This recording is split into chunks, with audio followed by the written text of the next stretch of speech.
नमस्कार साथियों, जय हिंद। सभी को स्वतंत्रता दिवस की शुभकामनाएं।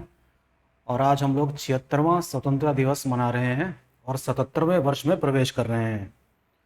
तो आज इस खास मौके पर मुझे एक अनाउंसमेंट भी करना था कि अगले एक हफ्ते के लिए जो भी हमारी ऑफलाइन क्लासेस चलेंगी उसमें 50% ऑफ रहेगा।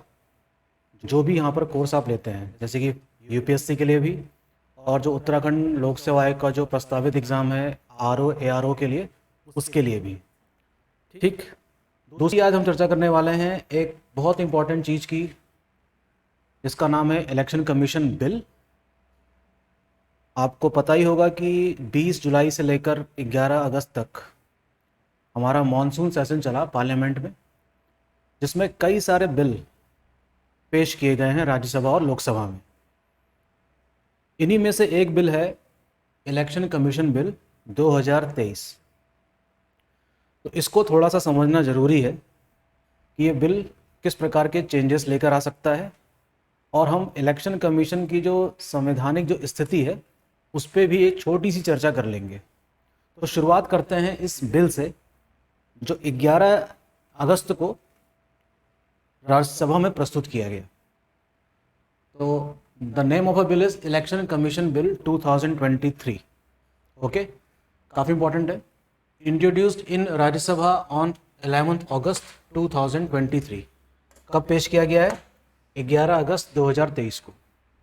अकॉर्डिंग टू द बिल, अर्थात बिल के अनुसार, there shall be no role of chief justice. Chief justice का कोई भी रोल नहीं रहेगा।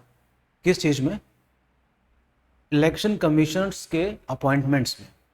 दरअसल हुआ क्या था कि मार्च 2023 में सुप्रीम कोर्ट ने एक डिसीजन दिया था, और उस डिसीजन में कहा गया कि इलेक्शन कमीशन जिस तरीके से अब तक काम कर रहा है उसमें कुछ सुधार की आवश्यकता है, और जो पैनल इलेक्शन कमिश्नर्स और चीफ इलेक्शन कमिश्नर को अपॉइंट करता है उसके लिए एक नया पैनल बनाने की आवश्यकता होगी, जिसमें चीफ जस्टिस ऑफ इंडिया भी शामिल होंगे। तो सुप्रीम कोर्ट के इस फैसले को सरकार ने बदल दिया, और उस बदलाव के साथ एक नया बिल पेश किया है राज्यसभा में 11 अगस्त को। देखते हैं आगे।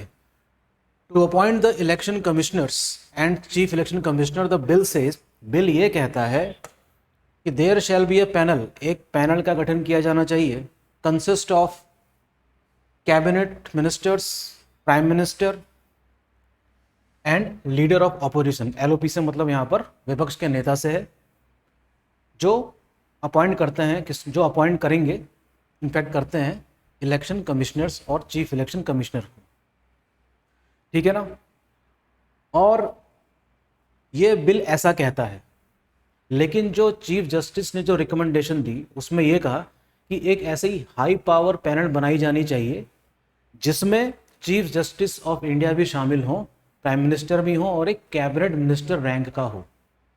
लेकिन इस बिल में ये जो चेंजेस लाने की बात कही गई है, इसमें चीफ जस्टिस ऑफ इंडिया को इसमें से हटा दिया गया है, और एक लीडर ऑफ अपोजिशन रखा जाएगा, प्राइम मिनिस्टर उसके रहेंगे मेंबर, और एक रहेंगे कैबिनेट मिनिस्टर। इस बिल के पेश करने के साथ ही हम देखते हैं कि राजनीतिक महकमों में काफ़ी बहस छिड़ जाती है कि आखिर सरकार इस तरीके से सुप्रीम कोर्ट के डिसीजंस को क्यों पलट रही है बार बार। अभी कुछ समय पहले उन्होंने दिल्ली विधेयक बिल भी पेश किया था। खैर, इसमें तो एक पॉलिटिकल व्यू निकल कर आता है, तो उस प्रकार की चर्चा करने से हम लोग फिलहाल बचेंगे। फिलहाल सरकार ने जो काम किया है हम उस पर चर्चा कर रहे हैं कि ये जो बिल है वो क्या चेंजेस ला सकता है, and that is very important. दूसरा देखते हैं इसका पहलू। इसका बैकग्राउंड ये है कि on March 2 2023 supreme court gave the decision, जैसे कि मैंने अभी आपको बताया, सुप्रीम कोर्ट ने एक फैसला दिया था for the formation of high powered panel. एक उच्च कोटि का पैनल गठित किया जाना चाहिए जो चीफ इलेक्शन कमिश्नर और इलेक्शन कमिश्नर्स के अपॉइंटमेंट करे, जिससे कि चुनावों में राजनीतिकरण से बचा जा सके। सुप्रीम कोर्ट का ऐसा मानना है कि 1952 से लेकर अब तक जो चुनाव हुए हैं उसमें राजनीतिक पार्टीज के दबाव में इलेक्शन कमीशन हो सकता है किया जा सके या किया जाता रहा हो। इससे क्या होगा कि आपका जो वोट पड़ता है उसको प्रभावित किया जा सकता है, और ये बिल्कुल एक ऐसी संस्था होनी चाहिए जो बिल्कुल ट्रांसपेरेंट तरीके से निष्पक्षता से काम करे। तो हो सकता है सुप्रीम कोर्ट को ये ख्याल आया हो कि अभी तक इलेक्शन कमीशन के द्वारा जो चुनाव कराए गए हैं वो 100% फुल प्रूफ ना हो, इसमें चीफ जस्टिस अपनी मौजूदगी चाहता है उसमें। ठीक, अब हम बात कर लेते हैं किस चीज़ की, कि जो हमारा इलेक्शन कमीशन है, हमारा जो इलेक्शन कमीशन इसकी जो संवैधानिक स्थिति है वो क्या है। तो हमारा जो संविधान का पार्ट 15 है, इसमें आर्टिकल शुरू होते हैं 324 से लेकर 329 के बीच में। इसमें बात लिखी गई है इलेक्शन कमीशन की एक इंडिपेंडेंट बॉडी होगी जिसका काम क्या है, ट्रांसपेरेंटली तरीके से देश भर में चुनाव कराना, लोकसभा के लिए और विधानसभाओं के लिए, और साथ ही साथ राष्ट्रपति और उपराष्ट्रपति के लिए भी। यानी कि चाहे भी लोकसभा के चुनाव हों चाहे विधानसभा के चुनाव हों, इसके लिए हमारे पास एक इलेक्शन कमीशन है। राज्यों का अपना कोई इलेक्शन कमीशन नहीं होता है। Very important for the examination point of view. लेकिन क्या वाकई में राज्य का कोई अपना इलेक्शन कमीशन नहीं होता है? तो उसका जवाब है हाँ, होता है, लेकिन वो चुनाव करवाता है पंचायती राज के और म्यूनिसिपैलिटीज़ के लिए, जिसके लिए हम आर्टिकल 243 के बारे में पढ़ते हैं। वो भी एक इंपॉर्टेंट टॉपिक है हमारे लिए। तो आर्टिकल 324 में कहा गया है कि there shall be a chief election commissioner along with election commissioner. ये कितने होते हैं? 2 होते हैं। ठीक है, तो इनकी नियुक्ति अब तक कौन कर रहा है? प्रेसिडेंट करता है। ठीक है, किसके कहने पर करता है? सरकार के कहने पर करता है, on the recommendation of government. इसका टेन्योर कितना होता है? या तो 6 साल के लिए या 65वें साल तक का, जो है जो भी पहले हो उस समय तक के लिए क्या करता है ये, इसका ऑफिस का जो टर्म है वो फिक्स रहता है। ठीक है, तो अब तक हम 1952 से लेकर देख रहे हैं कि कई बार आम चुनाव हो चुके हैं और कई सारे विधानसभा के चुनावों में इलेक्शन कमीशन ने अपनी भूमिका निभाई है। तो ये तो हो गई इसकी संवैधानिकता वाली बात। लेकिन अगर हम इसका थोड़ा सा हिस्टोरिकल बैकग्राउंड और देखें तो 1950 से लेकर 1990 तक, इनफैक्ट 1989 तक सिर्फ एक ही इलेक्शन कमीशन होता था, सिर्फ एक इलेक्शन कमीशन। उसके सपोर्ट में 2 इलेक्शन कमिश्नर्स नहीं होते थे।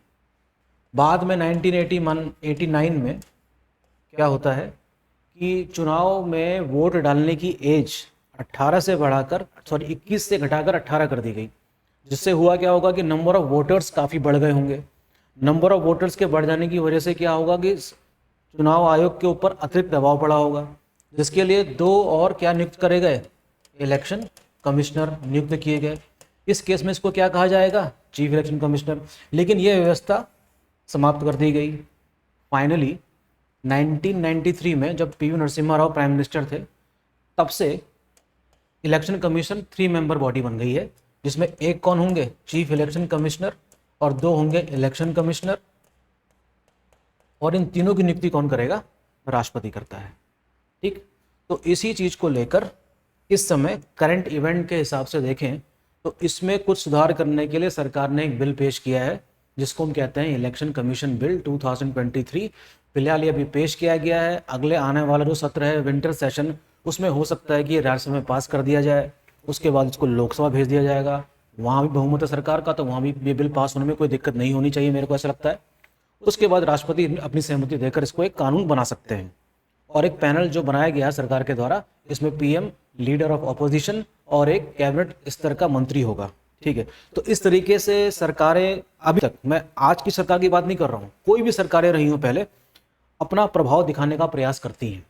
ठीक है ना, तो इसी में सुधार की बात करी थी मौजूदा चीफ जस्टिस, जो इन्होंने घोषणा कब करी थी? मार्च 2023 में। अब आने वाला वक्त ही बताएगा कि किस तरीके से इस बिल का क्या विरोध होता है, किस प्रकार से पास होने में इसको दिक्कत आती है। ठीक है, थोड़ा देखना दिलचस्प होगा। फिलहाल ये एक इम्पॉर्टेंट टॉपिक है, लेकिन एक चीज़ और इम्पॉर्टेंट बताऊं मैं आपको। ये जो मॉनसून सत्र था इस बार का सरकार का, 20 जुलाई से लेकर 11 अगस्त तक के बीच का, इसमें सरकार ने बहुत सारे बिल्स पास किए हैं। ऑन द पॉजिटिव साइड ये भी एक हम मान सकते हैं कि इन्होंने इस बीच कई सारे बिल पेश किए गए हैं। तो इस बिल्स की चर्चा करने के लिए मैं एक नया वीडियो बनाऊंगा इसके लिए, आप लोगों के लिए, कि वो कौन कौन से बिल्स हैं। ठीक है, लगभग 13-14 ऐसे बिल्स हैं जो इस बार राज्यसभा और लोकसभा में पेश किए गए हैं। तो इस हिसाब से इस वाला जो ये वाला जो मॉनसून सेशन रहा हमारा, मॉनसून सत्र जो रहा हमारा, ये इस लिहाज से, बिल के लिहाज से काफ़ी इंपॉर्टेंट है। ठीक है, तो होपफुली आपको ये सेशन ठीक लगा होगा। इसके संबंध में और जो जानकारी इकट्ठा की जा सकती है उसको आप करिए, इसकी संवैधानिकता की जांच करिए, किताबों से पढ़िए, और एग्जामिनेशन पॉइंट ऑफ व्यू से जो जो चीज़ें हो सकती हैं आप लोग इसमें करिए। और तब तक के लिए थैंक यू, और एक बार फिर से happy independence day. Take care. Okay, see you then, bye.